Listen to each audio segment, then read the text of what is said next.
and welcome to Retirementals. You're all in for some good stuff today. My guest today is Steve Martin, who is a chartered and certified financial planner and the CEO of Smart Financial. Steve is also the managing director or the leader of the Financial Planning Trading Academy and the Change the Future program, which is a coaching program for the financial planning profession. Steve, welcome to Retirementals. Abraham, thank you very much. It's as ever, it's a pleasure to come and chat with you on, as we talked about, such a beautiful sunny day, which we're all experiencing, aren't we? Beautiful sunny day. This is the thing. This is the question. I am in wet, cold Colchester. Where does this find you? In your villa in Spain or in your mansion in the north of England? It finds me in the villa in Spain. You might be able to see over my head. See that thing you can see just behind? That's the sun. That's the sun coming through the skylight. It's something you wouldn't have seen for a number of months. But yes, I am in the sunshine. I'm in Spain. Life is good. It's about 20 degrees. There's not a cloud in the sky. And I never, ever wonder whether relocating was a bad idea, Abram. I really don't. I will tell you this. We're not jealous at all. And when we get our 2 days of sunshine in England, no doubt you will visit us on those days. I'll come and visit and hand out the sun cream to stop everybody getting sunburnt, because it's such a rarity. But yes, I'm good. I'm good. Yeah, this is, for me, this is the best time of the year. Being here, because the weather's just amazing. In the summer gets a bit hot, but this time of the year it's like genuinely life changing. That's that was the idea, and that's the reality. So no, I'm not rushing back anytime soon.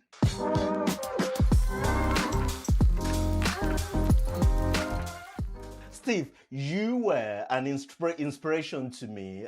This means a lot to me that you joined the podcast. I remember those early days, in financial planning. And at the Institute of Financial Planning, the IFP, your talks were always inspiring. You gave me, when I was walking around with my camera. Remember that room at the one of the IFP conference? I do. When I was interviewing, I was interviewing you, and you've always stood out to me as an inspiration. Your talks were titled. I'm not sure if that was the title, but that was what I took away from it, which was like, "Be so good they can't ignore you." I can never forget how that made me feel starting out my career, or finding my way through, this world of financial planning. So for the purpose of our audience who may not know a little bit about your story, can you take us back, give us a sense of the journey that led to Steve Martin and the Smart Financial? So I'll do you the quick version, because if people really want to know, there's plenty of other places they can go. But the highlights are: I'm a failed medical student. I then failed at politics and management at Glasgow University. I left needing a job, applied for an advert in a local paper that said trainee managers wanted. So obviously with my impeccable academic record, I was still arrogant enough to think that trainee manager was my level, as opposed to total pleb, which was actually the level that I probably should have been at.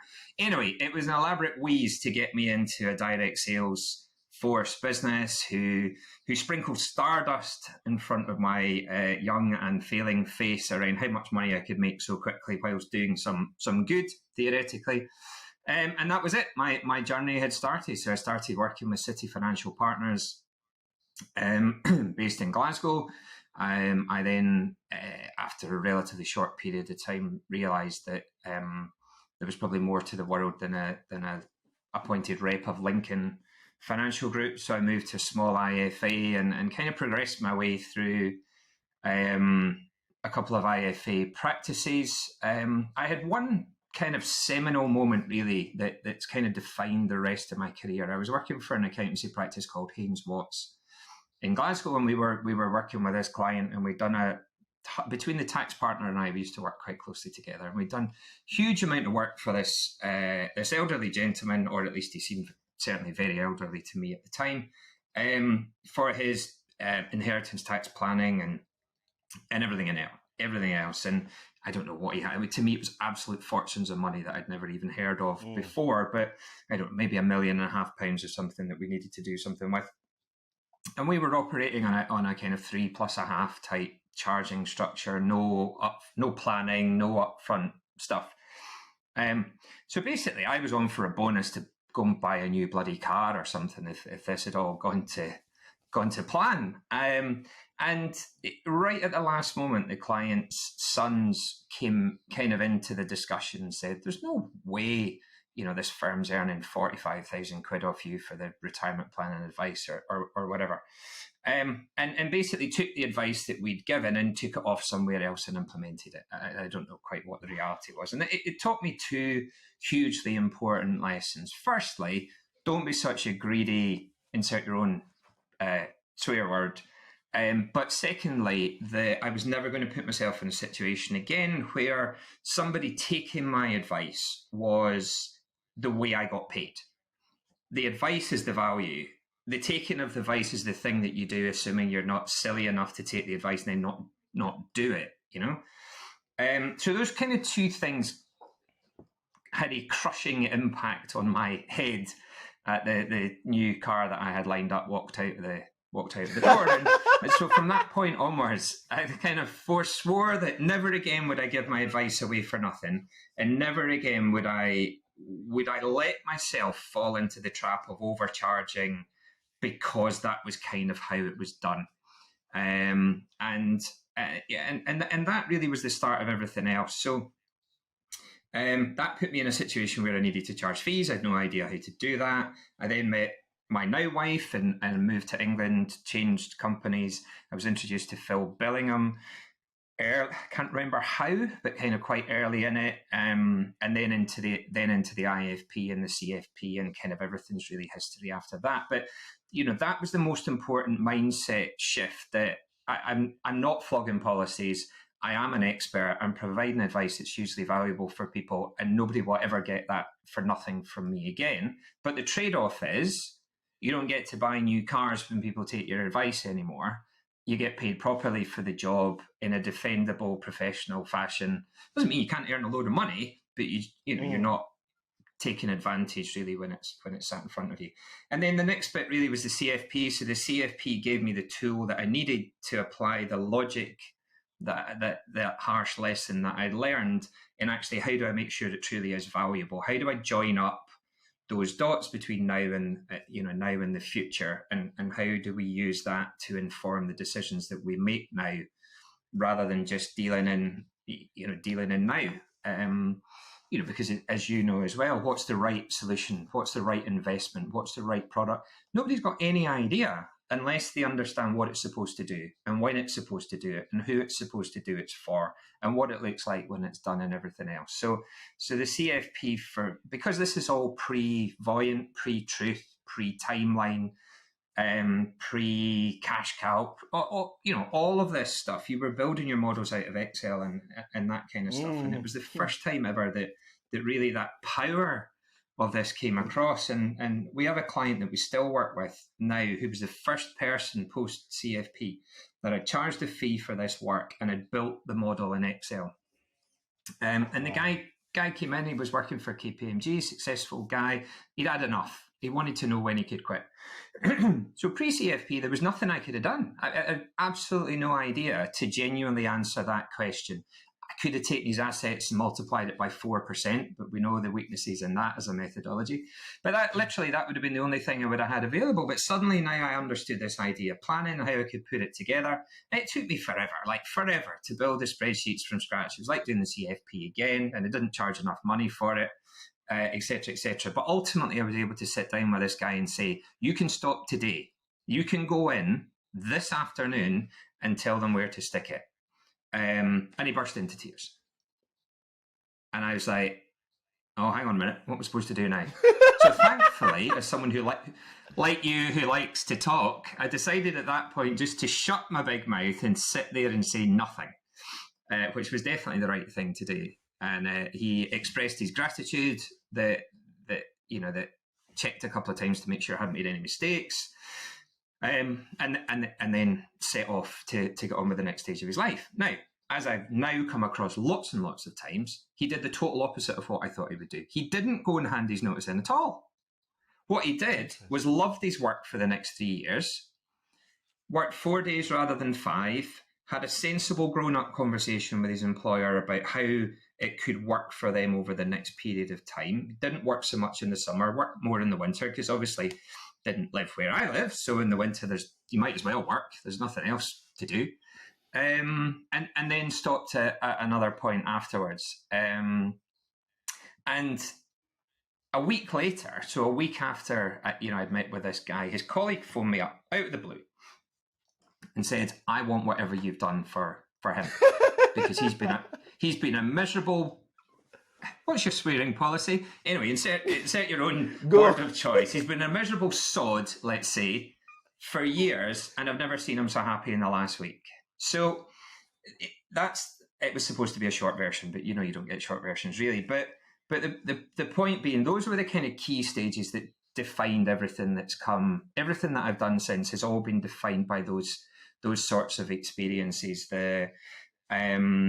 The chance in my luck to get paid too much money that I didn't deserve and getting exactly what I deserved, aligned with the fact that the recognition, therefore, that I had provided value, it just wasn't that valuable, and I'd lost out as well.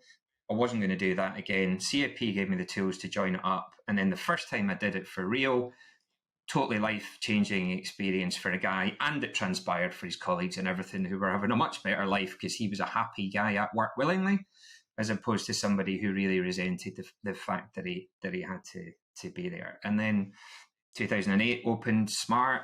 2014-15 started the training academy.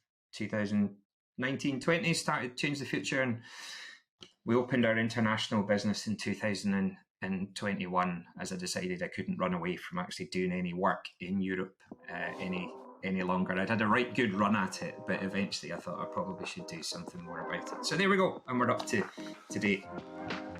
You're listening to Retirementals.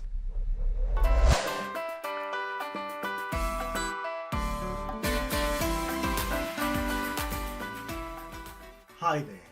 I am super pumped to tell you about this new incredible event experience that we've created for the financial planning community in 2023. Advisor 3.0 Change Agent.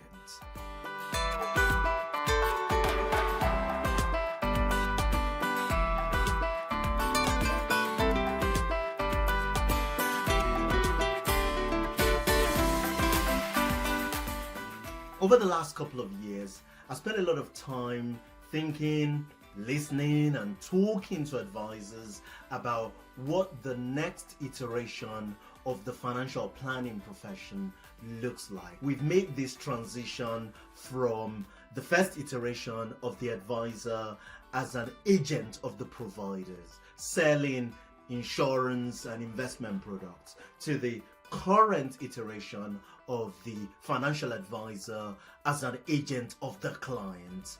The next iteration of the financial advisor is so much more. The advisor is a change agent in the lives of their clients, helping the clients and their families navigate the insane life transitions that they go through in their lifetime.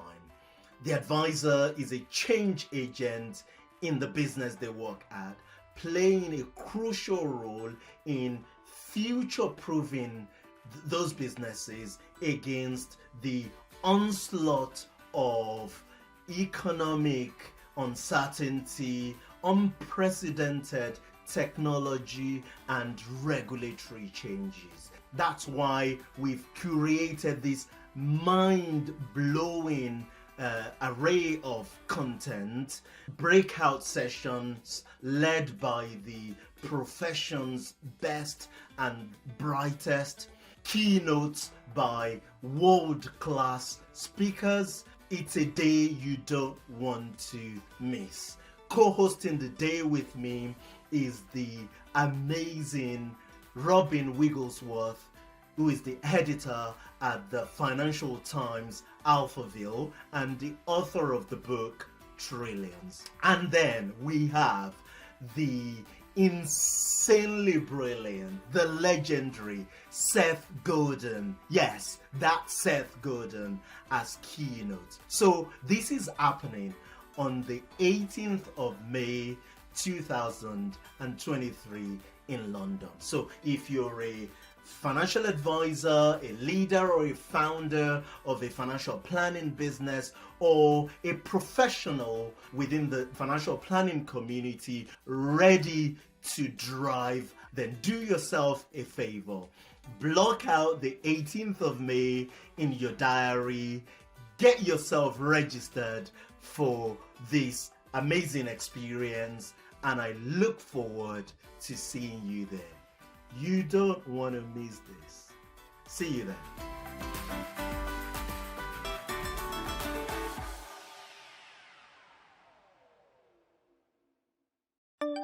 You're listening to Retirementals. Tell us a little bit about the smart financial today, the business, the people. I always ask people about numbers, and I say to them, you can tell me to stick it where the sun doesn't shine, but I will ask anyway. So give us a sense of the business today, and then we'll talk about the international side of things. Starting in 2008, everybody looks back and says, what a crazy time to start. It just didn't work like that in my head at all. Clients still needed looking after. Clients were looking for help. The world was as the world was. Because I was 3 years post CFP, I wasn't engaging people in an investment management service. So I wasn't the best guy in the world when the markets were up and a total loser when the markets were down. So honestly, it never even entered my head. It was the point at which I'd had enough of working with people who weren't going to change, who didn't understand that it was all about people and all about planning and not about money and not about structures and products and stuff.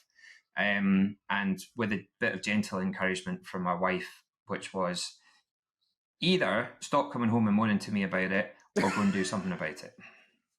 Everybody needs a kick in the nuts sometimes just to take that step. So that was kind of it for me. So I was oblivious to the world. I'm still a lot of the time kind of a bit oblivious to the world that's going on around about it because it's not important.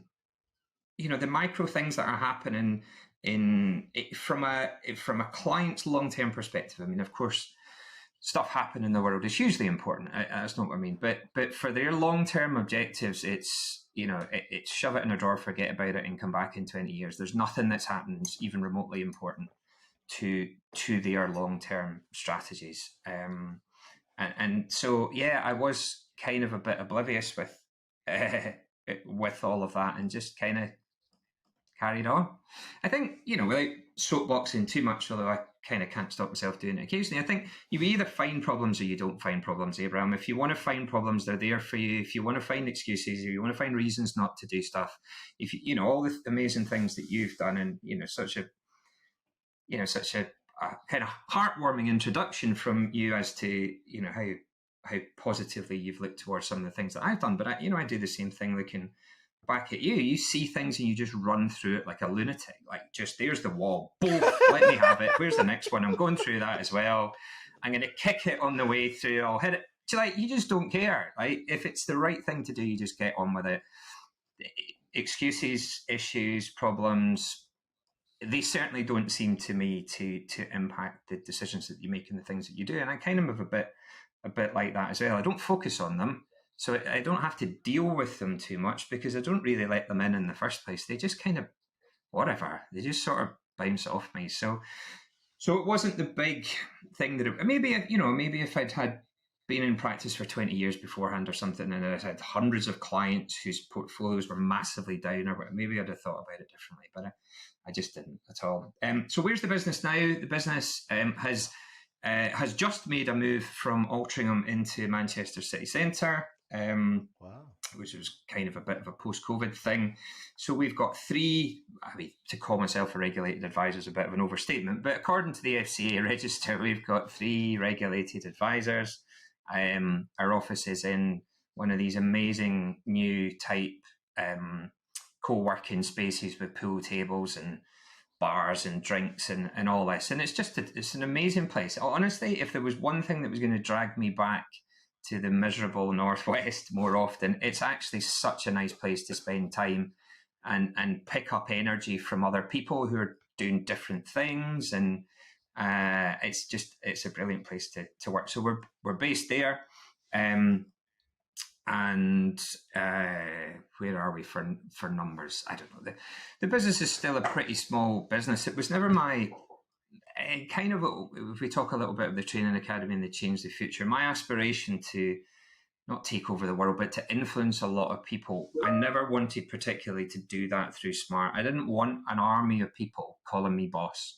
A couple of people is good enough for my ego, but I didn't want to become a manager of people on a full-time basis. That didn't interest me. So we'll turn over somewhere in the region of £500,000. We serve about 100 families. We have a specialism, as you know, that Tamsin leads in working with people that are divorcing. And although a lot of people work in that space, we try to get involved with people really early.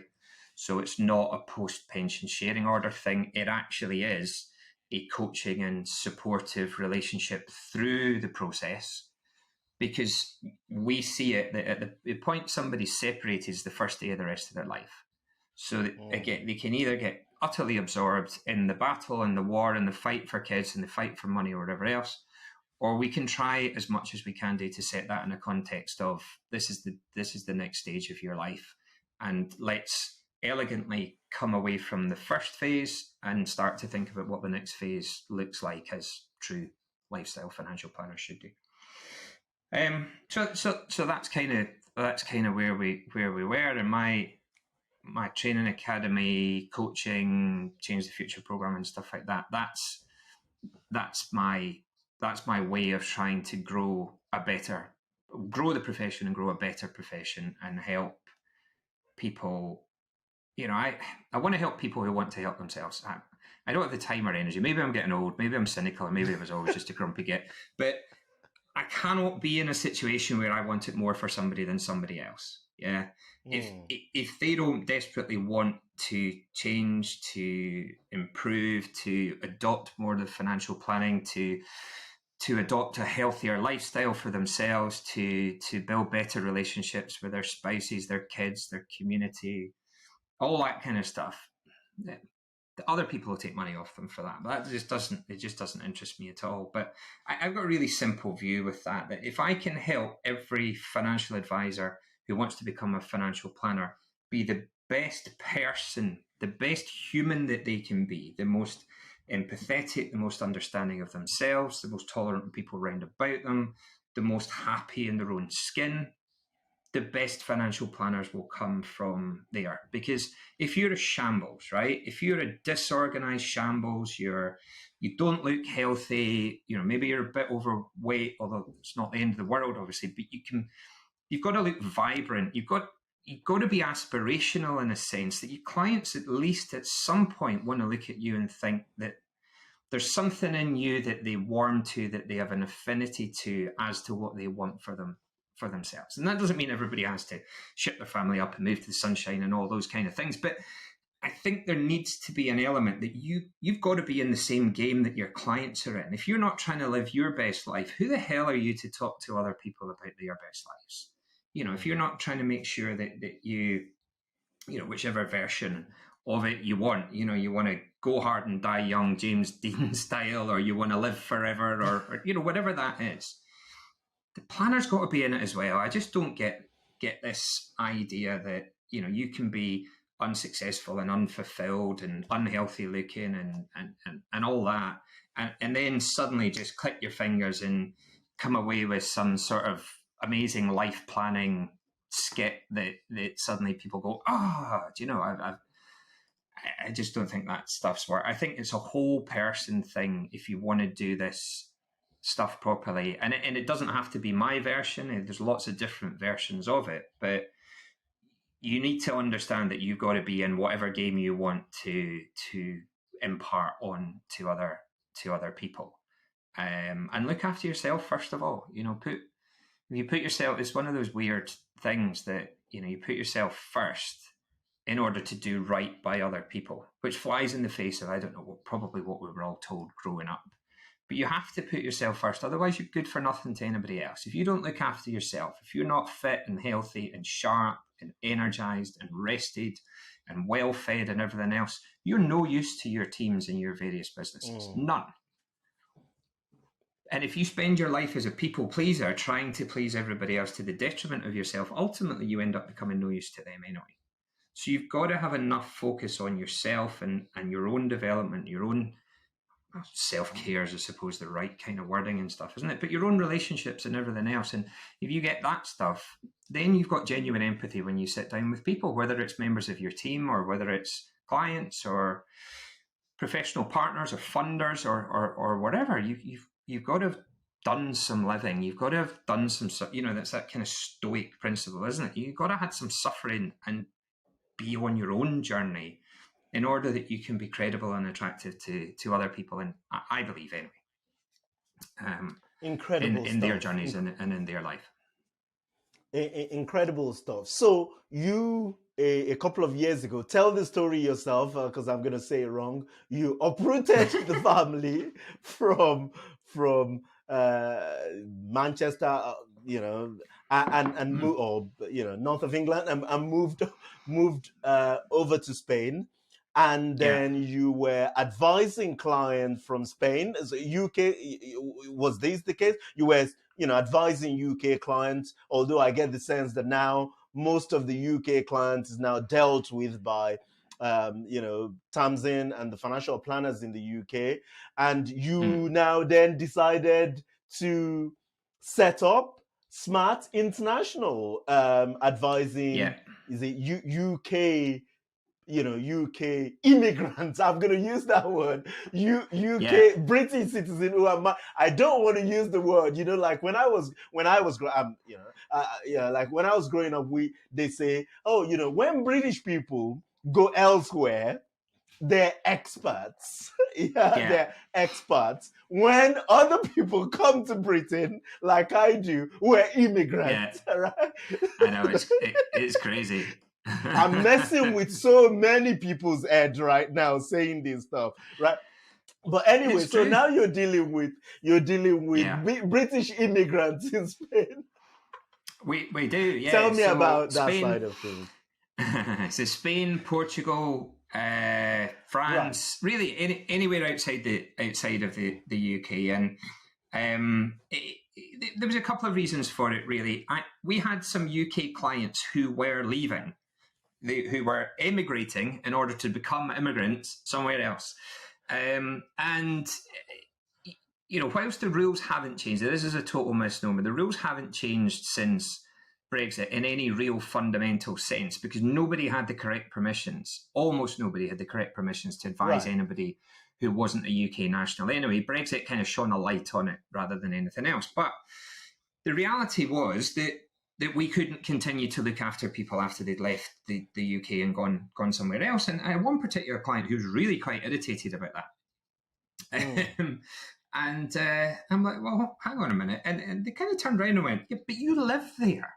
I was like, yeah, I suppose. You know, my argument was pretty weak. If I was in Manchester, I'd be like, look, if you're in Spain or you're in Portugal or something, of course I can advise. So we'd had a kind of a couple of these instances came along, and then I met my colleague in that business, Johnny Holdaway, by random coincidence, another UK-based chartered and not yet chartered and to be certified financial planner in the same CrossFit gym in a little village in Spain. So I kind of felt, that whole story about, people going up to heaven and saying all I needed was a sign, and the reality was there was like 1,000 signs. They'd just chosen to ignore them all. So eventually I thought, right, okay, that's enough signs that says I should be, we should be doing this. So set that up a year and a half ago, knew literally nothing about anything other than the UK, despite the fact I'd been in Spain for coming up on 10 years. I just didn't know anything about it. And the weird thing about it was that we made our application through a network called Nexus, who are part of a company called Black Tower, who are authorised through Cyprus. And that then allows you to passport round all of Europe and actually a lot around the world and stuff as well.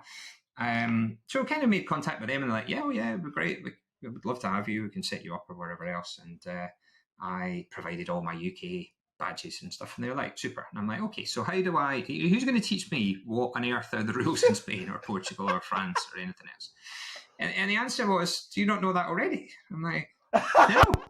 So I don't. But the funny thing about that is that actually put me in the same situation as 99.99% of people that offer financial advice in Europe. They haven't got a clue. They are, 70s, 80s UK mindsets. There are still firms managing to accumulate 10% initial commissions and investing in funds, paying 4% plus a half inside a wrapper structure that they're already getting, and money out back doors and all this kind of stuff. So needless to say, that wasn't how I would want to do it, having not done it like that ever. So we spent a bit of time kind of getting some expertise and putting a team of on the ground experts in place, so that if we had somebody that was coming, so obviously we'd understand the UK bit. So we work with an international tax advisor that helps the clients kind of navigate their journey out of the UK and into somewhere else. Because the thing that people often forget is that it's not just about your residency where you go. It's also about losing the residency that you had in the UK, especially if you've sold a business or properties or whatever, and part of your plan is to avoid paying the capital gains tax on it. So we've got somebody that does that. We've now got a collection of accountants and solicitors on the ground in the various countries. So I get to be the person I want to be in this. I get to be the life planner guy to talk to people about the fun stuff. And round about me are people who can do all the technical bits to make sure that we don't mess up. And it's been great because we're dealing with people who've already met, when I said earlier on, like in the kind of coaching and training and stuff like that, I can't help people who don't want to be helped and who don't want it more than I want it for them.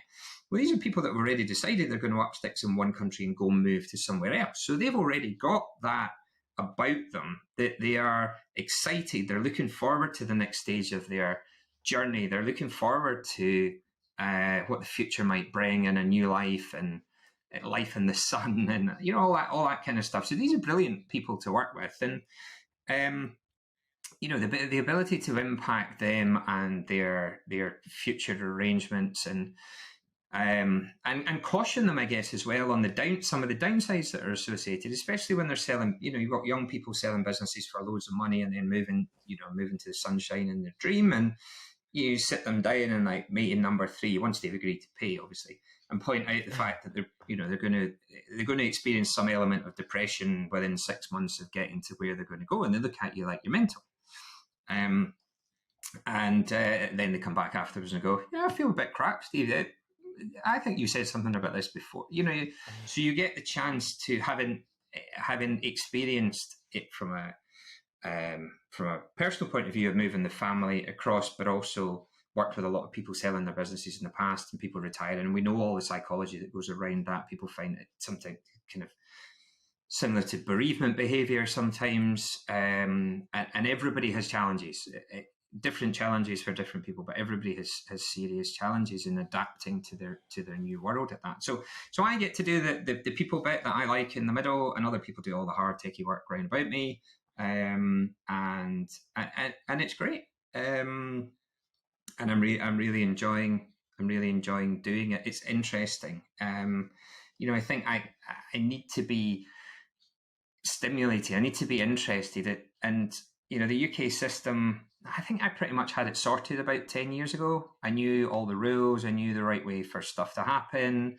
I'd been building models, some of the cash flow modeling stuff had come on board. I didn't have to do that anymore.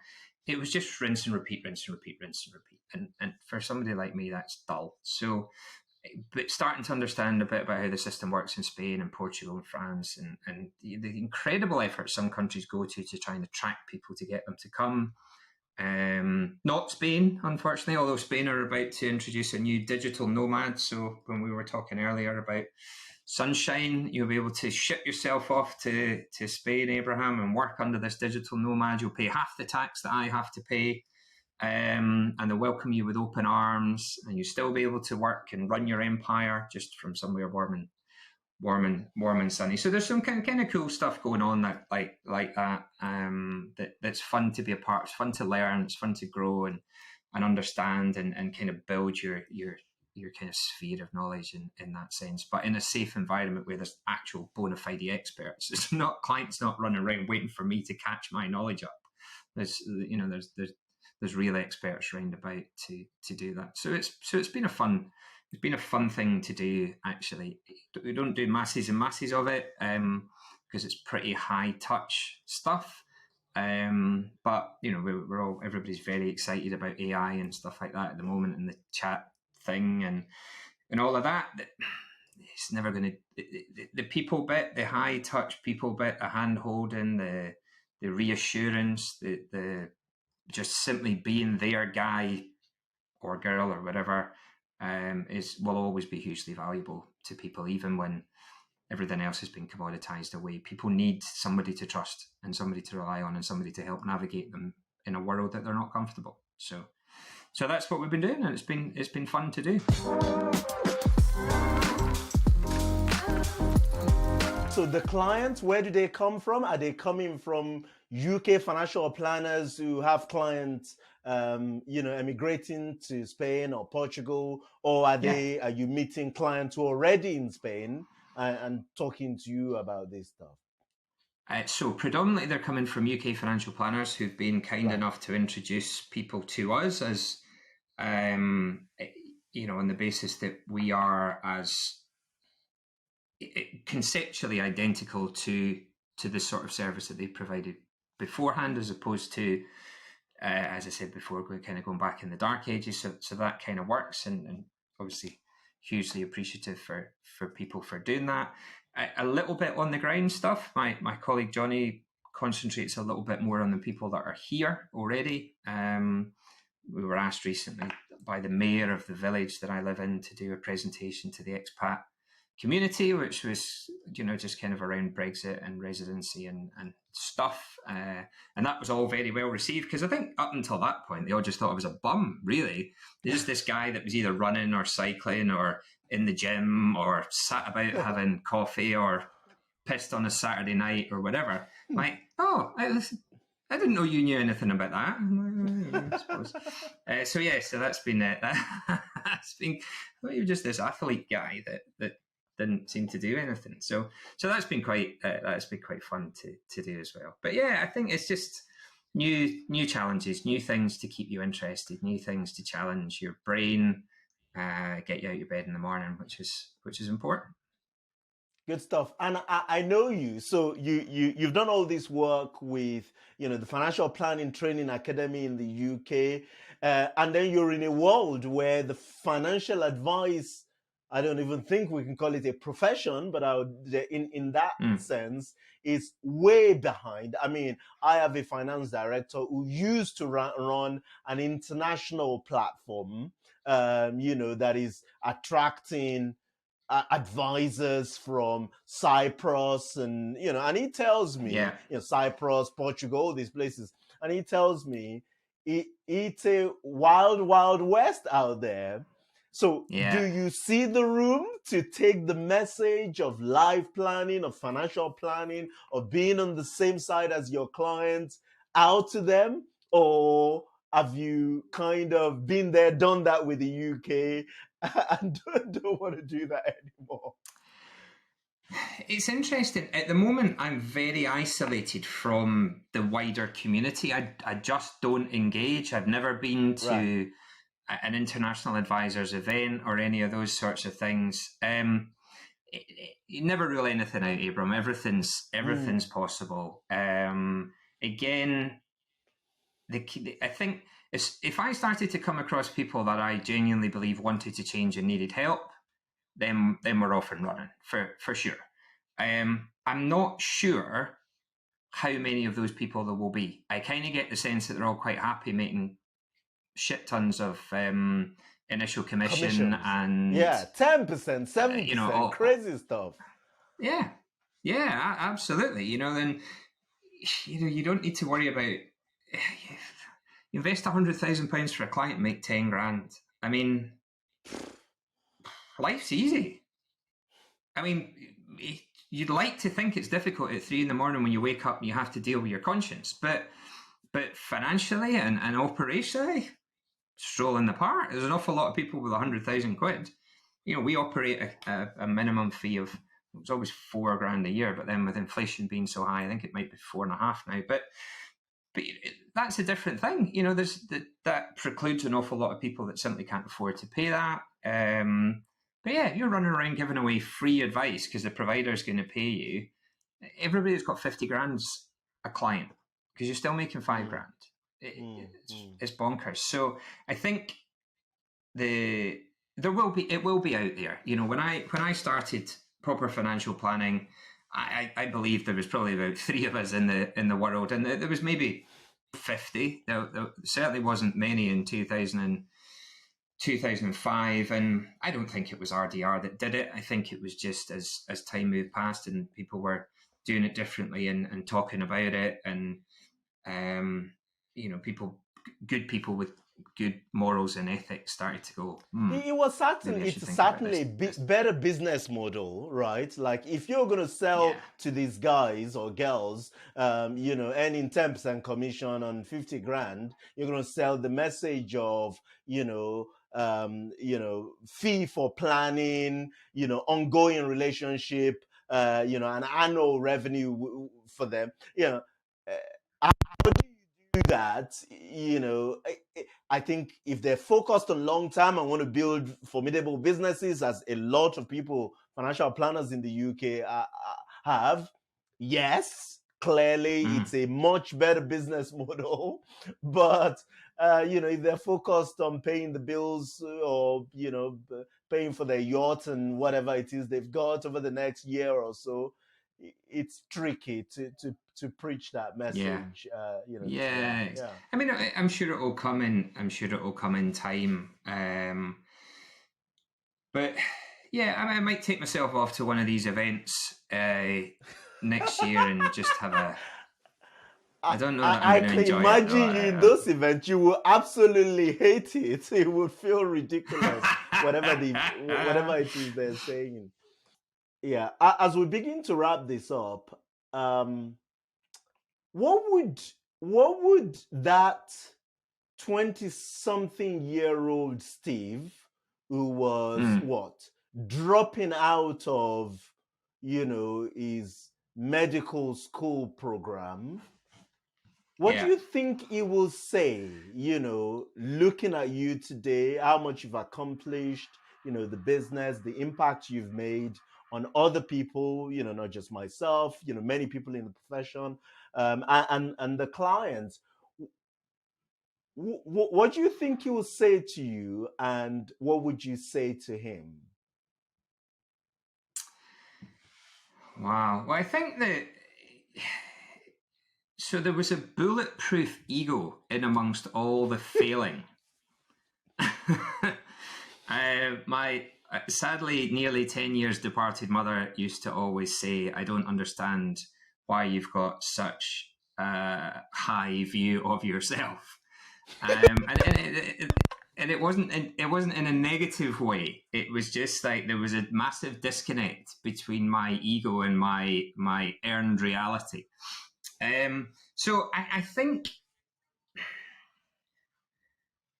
I don't think I'm anywhere that the 25-year-old me didn't think I was always going to be. the details, being in Spain thing, that's slightly different. I don't, that would never have happened if I hadn't met Michelle, and her family have got a background in Spain and stuff. I don't think that would have been the reality, but I think, having worked quite hard and been quite bright and being prepared to do things differently and challenge and question and feel no need to follow the herd, I think I always sort of expected to be roughly where I am now. And so a lot of it kind of washes over me in that sense. I'll tell you one thing that did happen. I built a gym in the garden, like a brand new purpose-built mini CrossFit gym. And the day it was finished, I sat outside it with a can of lager, because I'm still Scottish at the end of the day, drinking my can of lager, thinking, yeah, actually, you've done pretty well. Because that was a dream that was just one of those wouldn't it be nice kind of things. But actually, to be in that, it's funny. So that struck me more as a sense of achievement, really, than and the fact that my kids don't hate me. That's pretty cool. Or at least they don't tell me they hate me. So I kind of assuming that we're still all right. But so that was a bit strange. Probably not the answer that you were looking for in that sense. But yeah, that was the one thing that I really thought, actually, you're doing all right now. As for what I would say to the younger version, I think the message I try to get across is to understand that it's all about people quicker. So realize that it's not about money, it's not about products, it's not about solutions, it's about people quicker, and invest time earlier in understanding human psychology, understanding what's truly important. But there's also an element, I think, on that. In the same way that I said with planners, I think you've got to be in the fight as well. You've got to be fighting for your own stuff, whatever's important to you, if you're going to try and help lead. Because I think we're leaders, right? We're leaders of clients. We're leaders of teams. If we're going to be good at this, we have to be leaders. We have to accept the responsibility that comes for being leaders. And it doesn't mean that you can't follow and pick yourself. I tell everybody about my fail stories.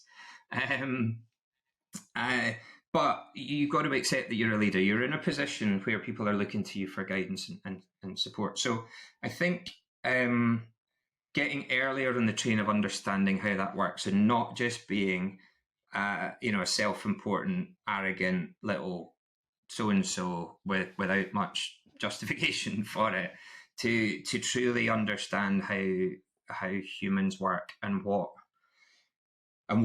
really is important. I mean, I have conversations with my eldest son's 16. He cannot get his head around the fact that not everybody in the world would want more money.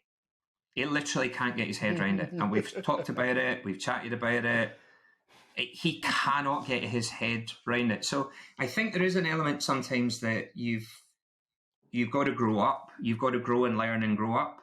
And those experiences all kind of contribute into what makes you who you are, and who you're useful to, and who you can help. And I never like Andy Hart's who you can serve. That's probably just my ego thing. But that kind of thing, like it kind of shapes you, doesn't it? So I don't know. I mean, I think I would, probably be less of an arse, be less grumpy, understand, get on the people train quicker, rather than thinking it was about money and whatever else. But on the other hand, a 25-year-old now is in a totally different world to the 25-year-old me. These things didn't exist to the same extent, or it was very much more marginalised. People weren't really doing it. The odd person was. But even a lot of CFPs there was no life element associated to that. It was, state your goals, and I'm a number cruncher. So you went from a product salesperson to a number cruncher without being a human. Like, the human bit hadn't sort of arrived, even at the time when I was doing it, or if it was, I wasn't in touch with the people who were doing it. So I don't know, just try not get dead, stay alive. Probably that would have been it. Yeah, no, I think the reason your story resonated and resonates so much with me, and I'm sure others, is because you lead with the failures. And I remember listening to you and thinking, oh gosh, if he stuffed up so much and it seems to look all right now, well, I bet I can at least try. So yeah, no, and I think the 20-something-year-old Steve will probably look at you and say, "Oh, I told you you'll be all right. You had a big chip. Like you had a big chip on your shoulder. I told you if you dropped out of medical school or whatever it was, you can find other ways of making it in life, and you did. So Yeah. anyway, Steve, thank you very much for the work you do. Thank you for your contribution to the profession, to others, and for being you. Thank you for sharing your wisdom on the podcast. Really enjoyed our conversation. Thank you.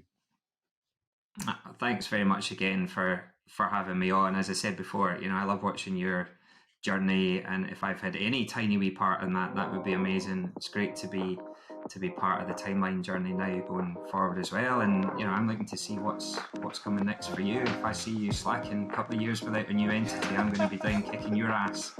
So you've been warned. Thank you, Steve. Thank you.